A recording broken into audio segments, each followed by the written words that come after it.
अस्सलाम वालेकुम दोस्तों, की हाल है? ठीक ठाक हो दोस्तों?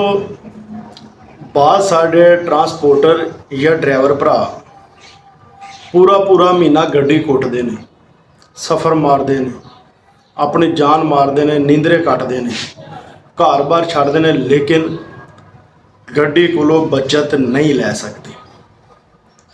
और बाद साढ़े ऐसे ट्रांसपोर्टर ने या ड्राइवर भरा ने जिहड़े कि गड्डी भी बिल्कुल आराम सुकून नाल चलाते हैं, बड़ा सुकून नाल काम करते हैं, तो बचत भी उन्होंने दोस्तों आम गड्डियां नालों ज़्यादा होंदी है। वजह की वजह है कि दोस्तों एक बंदे को तकड़ी गड्डी है, लेकिन वो बचत गड्डी को लै नहीं रहा, सफ़र भी वो दूजिया नालों ज़्यादा मार रहा है, मेहनत भी ज़्यादा कर रहा है, लेकिन उसकी गड्डी बचत नहीं दे रही। तो दोस्तों ज़्यादातर 80% नाकामी एक चीज़ दे विच जिहड़ी तुहानूं मैं इस वीडियो दे विच दसांगा। वीडियो दोस्तों पूरी देखना।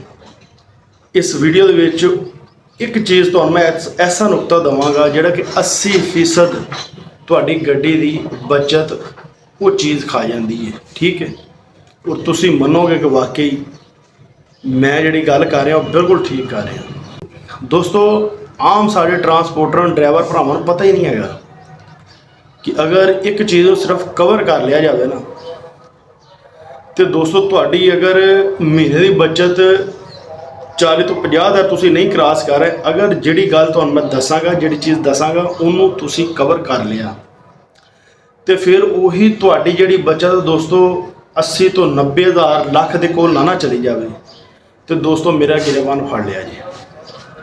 मशवरा तुहानूं मैं देवांगा, अमल तुसीं करना है, लेकिन सुन के गल नूं इधरों सुनी इधरों कढ़ दित्ती, मन्नी ना किसी दी, वो फिर तुहाडी अपनी मर्जी है। दोस्तों वो किहड़ी चीज़ है जिहड़ी चीज़ तुहाडी गड्डी दी बचत नूं खाई जा रही है?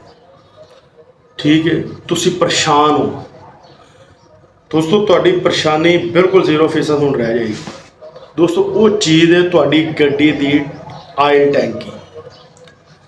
गड्डी दी आयल टैंकी दी दोस्तों जिहड़ी अहमियत है ना, समझ लो कि वो 100% है। बचत घट वध उहदा ही दोस्तों सारा दारोमदार है आयल टैंकी ते। हुण तुसीं कहोगे कि यार आयल टैंकी दा की काम, उहदे विच तेल पैंदा वा जिन्ना भी पाओ, ते वो जिहड़ा वा बाकी ते तुसीं कहो इंजन ज़रा माड़ा वा ते तां कहो, या गड्डी दा पंप माड़ा वा ते तां कहो कि बचत घट आंदी। आयल टैंकी दा की मकसद होया? आयल टैंकी दे विच तेल पवाना वा ते उन्हें अगे तेल इंजन नूं भेजना वा, उहदा ते मकसद ही कोई नहीं दोस्तों, उहदा ही सारा मकसद है। पुछो किस तरह कि साढ़े 70 तो 80% ड्राइवर भरा ट्रांसपोर्टर भरा टैंकी फुल रखते ही नहीं।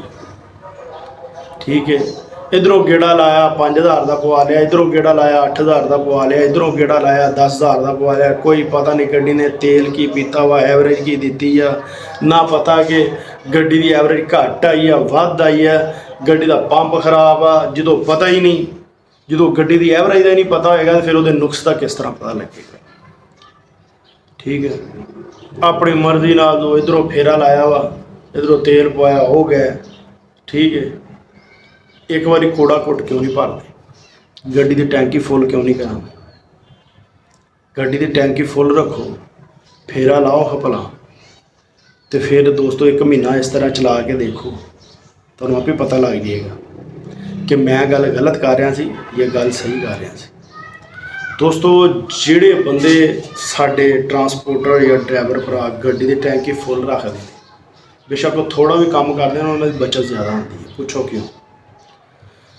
वो इस तरह कि गड्डी ने अगर तेल पीता है एक फेरे का 5000 का, तो दोस्तों 5100 का भी तेल नहीं पैना है, क्योंकि गड्डी की टैंकी फुल है। 5000 का पीता तो 5000 का ही पैना तेल।